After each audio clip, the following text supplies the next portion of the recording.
이 세상에서도 그렇고 하나님 나라에서도 마찬가지로 진리인 법칙이 있습니다. 그것은 뿌린 대로 심은 대로 거둔다 하는 것입니다. 이것이 자연의 법칙이요 또 하나님의 법칙입니다. 갈라디아서 6장 7절 8절 스스로 속이지 말라. 하나님은 업신여김을 받지 아니하시나니 사람이 무엇으로 심든지 그대로 거두리라.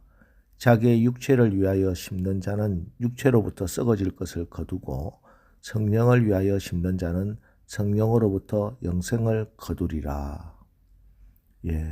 심지 않으면 거두지 못합니다. 심은 것만큼 거둡니다. 많이 심으면 많이 거두고 적게 심으면 적게 거두는 것입니다. 바꿔 거둘 수 없습니다. 콩 심으면 콩 나고 팥 심으면 팥을 거두게 됩니다. 그리고 거둘 때가 되면 반드시 거두게 됩니다. 거두기 싫다고 거두지 않을 수 없습니다. 때가 되면 반드시 거두게 됩니다.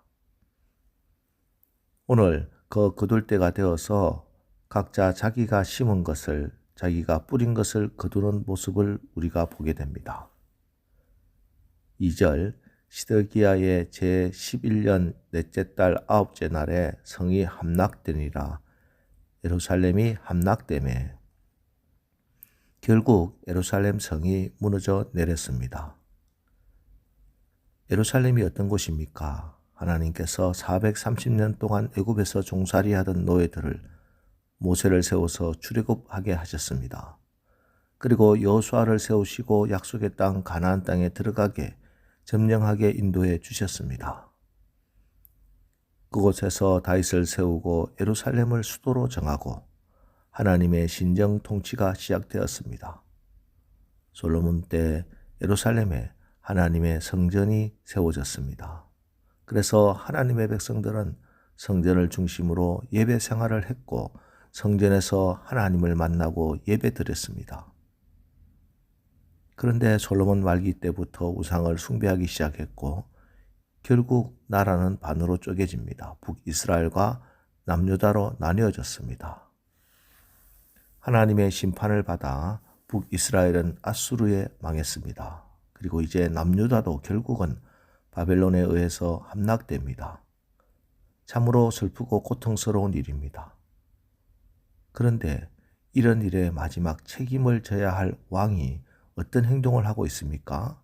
4절 유다의 시드기야 왕과 모든 군사가 그들을 보고 도망하되 밤에 왕의 동산길을 따라 두담 샘문을 통하여 성읍을 벗어나서 아라바로 갔더니 나라가 망하고 하나님의 성전이 유린당하는 이때에 그 자리에서 목숨을 걸고 끝까지 결사항전하고 지켜야 할 사람이 도망가기에 급급했습니다.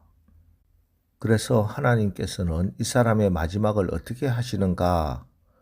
6절과 7절입니다. 바벨론의 왕이 림나에서 시드기야의 눈앞에서 그의 아들들을 죽였고 왕이 또 유다의 모든 귀족을 죽였으며 왕이 또 시드기야의 눈을 빼게 하고 바벨론으로 옮기려고 사슬로 결박하였더라. 바벨론 왕 느부갓네살이 군사를 풀어서 결국 그를 생포했고 그의 눈앞에서 왕자들을 남김없이 다 살해했습니다. 그리고 나서 왕의 두 눈을 빼버렸습니다. 그리고 그를 쇠사슬로 결박하고 마치 짐승처럼 그를 끌고 바벨론으로 갈 준비를 마쳤습니다. 앞에서 우리는 시드기야 왕이 분별력이 없는 사람이고 또 결정장애에 빠져있는 사람임을 읽었습니다. 하나님과 사람 사이에서 그리고 친바벨론파와 친애굽파 사이에서 하나님의 말씀이 분명히 주어졌음에도 분별력이 없었고 또 어떤 결정을 내려야 할지 모르는 결정장애자였습니다. 예레미야를 통해서 하나님의 말씀이 매일 하루도 빠짐없이 끊임없이 주어졌음에도 불구하고 하나님의 말씀을 따라 백성들과 자신의 살 길을 도모하지 못했습니다. 오히려 그는 사람을 두려워했고 사람들에게 조롱받을까봐 사람들에게 비웃음 받을까봐 이것이 두려워서 분명한 것도 결정하지 못하는 사람이었습니다. 결국 자신이 자신의 삶을 결정하지 못하니 하나님께서 그의 삶을 결정하십니다. 그의 삶의 마지막 결론이 이런 비참한 결말이었습니다. 하나님의 말씀이 결단을 요구할 때 우리는 그 말씀에 순종하기로 결단해야 됩니다. 그러면 하나님의 예정된 복을 내가 받는 주인공이 되는 것입니다. 그러나 내가 이럴까 저럴까 계속 망설이고 주저하고 한 발은 세상에 한 발은 하나님께 걸치고 있다가 하나님께서 시드기야 같은 결정을 내리시면 어떻게 되겠습니까?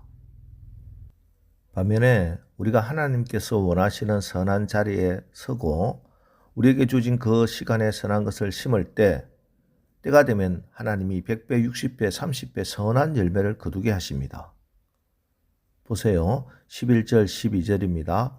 바벨론의 느부갓네살 왕이 에레미야에 대하여 사령관 느부사라단에게 명령하여 이르되 그를 데려다가 선대하고 해하지 말며 그가 네게 말하는 대로 행하라. 지금 나라가 망하는 그 시간에도 하나님께서는 선지자 에레미야를 기억하셨습니다. 그가 평생 동안 이 나라에서 대접받지 못했고 백성들에게는 항상 돌팔매질 당했고 모욕과 수치를 당했습니다. 그런데 이제 때가 되니 이방의 왕이 오히려 그를 선대하고 돕고 있습니다.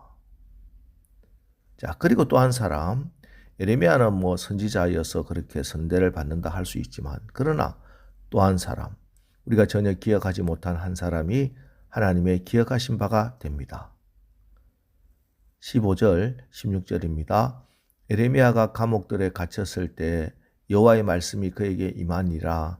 이르시되 너는 가서 구수인 에벳멜렉에게 말하기를 만군의 여호와 이스라엘의 하나님의 말씀에 내가 이 성에 재난을 내리고 복을 내리지 아니하리라 한 나의 말이 그날에 내 눈앞에서 이루리라.